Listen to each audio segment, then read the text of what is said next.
What's up, everybody? Welcome back to the Savage Land. Welcome back to another episode of G.I. Joe is G.I. Joe. I just want to talk really quick about the Dragonfly Haslab project for G.I. Joe Classified.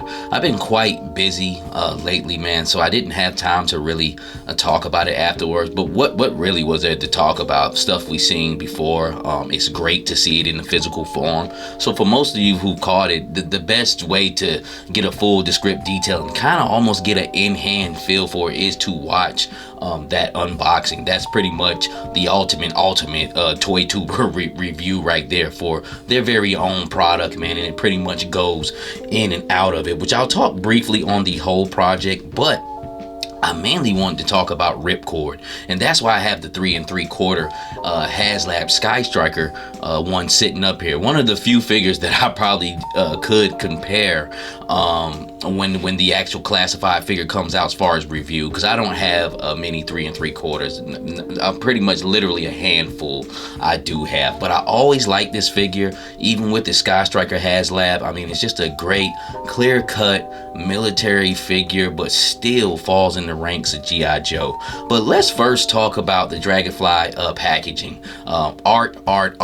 You guys know I love the G.I. Joe classified art, and they didn't spare here. This is just as cool as the His Tank, probably even cooler, just because it's just not just simply like in a I will say like a mono color, or just, you know, like how the Haslab was, just kind of black with just that red trace. And this pretty much has like an orange sunset glow, pinkish kind of clouds in the background, and of course a whole bunch of dragonflies. And it's just cool artwork, which will look good with the rest of your G.I. Joe artwork. It's just ironic that I've did an episode where I glued a bunch of G.I. Joe art boxes together, and it seems like with this it's more cohesive. They have a huge, well, not a huge picture, a more bigger picture that comes together when you put all of the G.I. Joe boxes together that the Haslab figures will come with. And I thought that was pretty dope, man.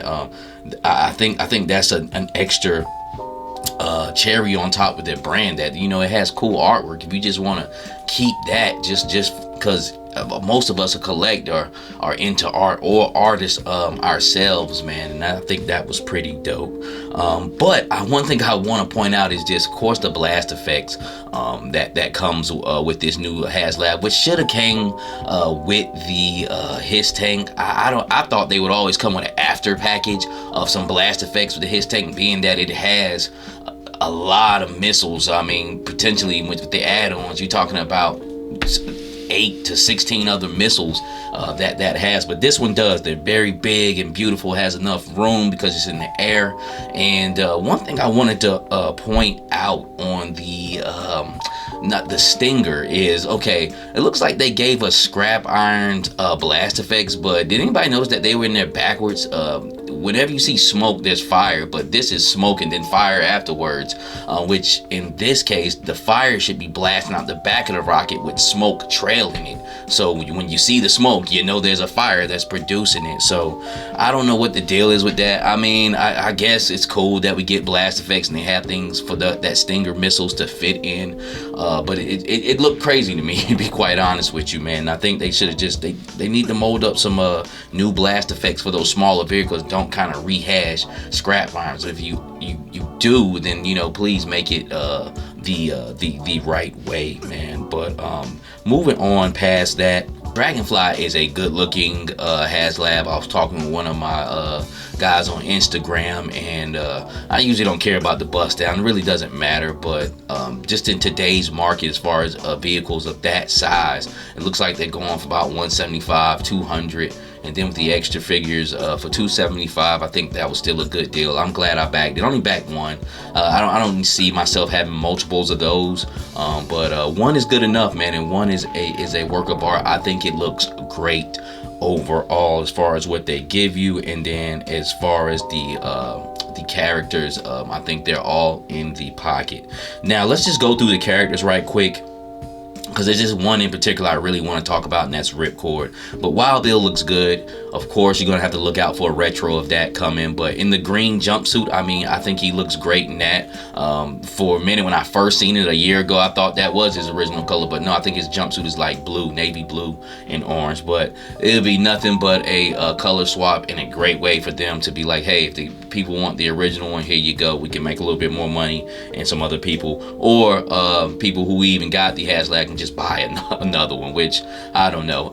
When that time comes, I'll see on that. But I'm just as good with him in the green jumpsuit as I am with him in the dark navy blue with the I believe orange vest. Also, Crazy Legs looks good.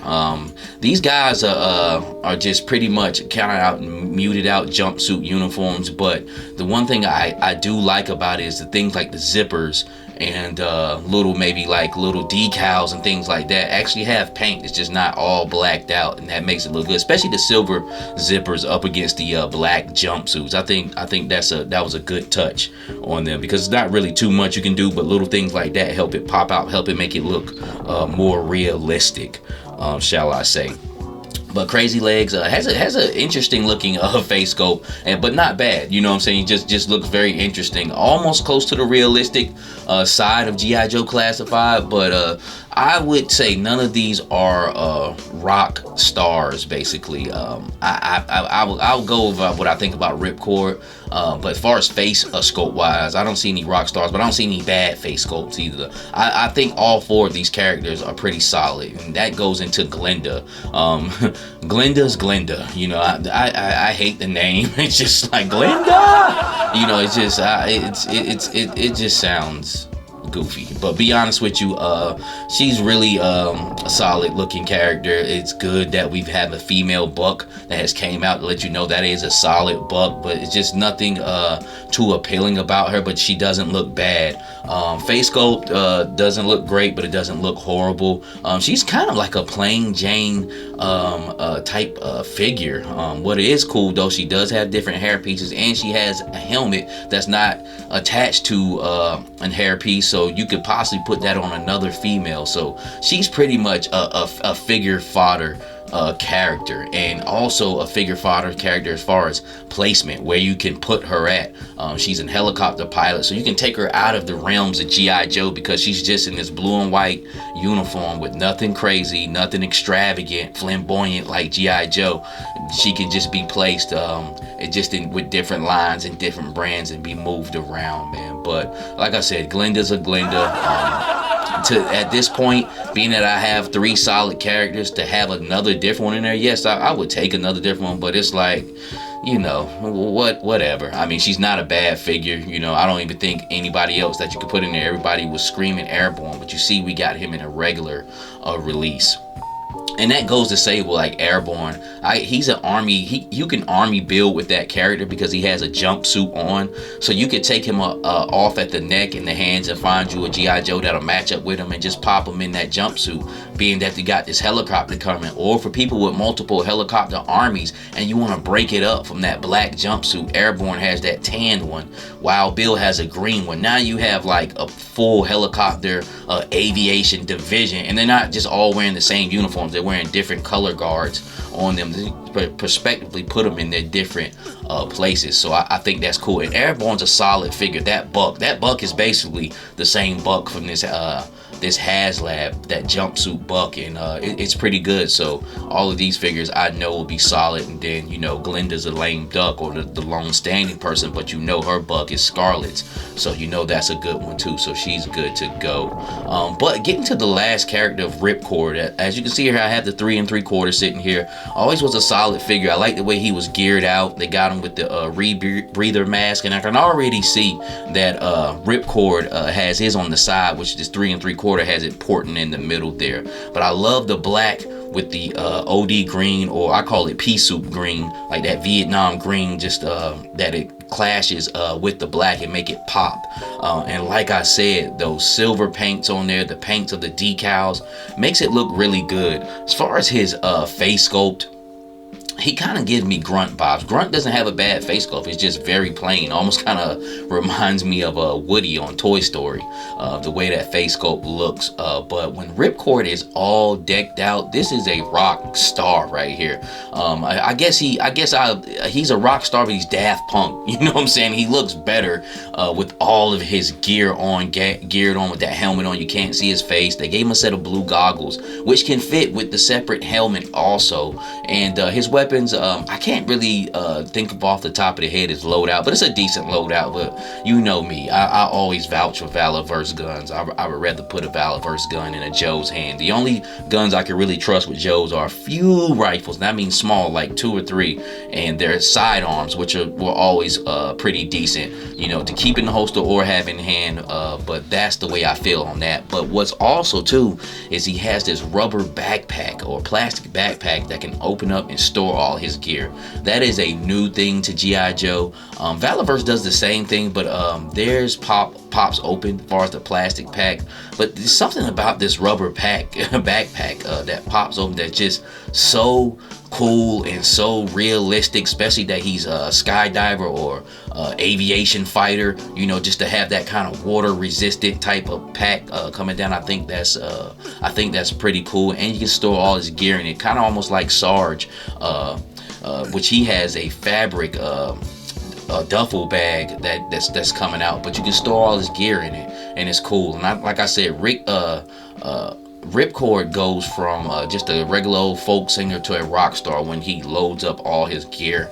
And I just thought he was fire, man, when I first seen him last week. And the 3 3/4 inch figure is fire. This is a dope figure. It's nothing too much to it, very plain, but he looks good. He looks good. I really like it. This is really one of my favorite 3 3/4 G.I. Joes, regardless of the fact, man, because he just kind of fits into his different mold. Not a different mold, but just kind of a different scheme. I know it's Night Force, but I've never really seen a G.I. Joe look that original, but still that cool. I don't know. I just really can't explain it. And this is the first time Ripcord has been done, I believe, in a Night Force when the Haslab one was put out, but I'm not too sure. If I'm wrong, please correct me in the comments. But what a great looking figure, and what a great Haslab offering. And like I said, I think Ripcord will be dope once they come out with the regular one, but this Haslab one in all black, fire, man. They did a great job in the backpack and the helmet, the aviation helmet that can flip up, has the flip up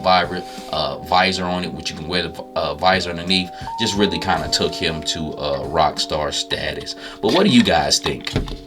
Let me know in the comments. I just wanted to commentate on that, man, and you know, just because I haven't been on in a minute, and I've been meaning to talk about it anyway, how dope Ripcord is. But this is a Savage Land. If you can, give me a like, comment, subscribe.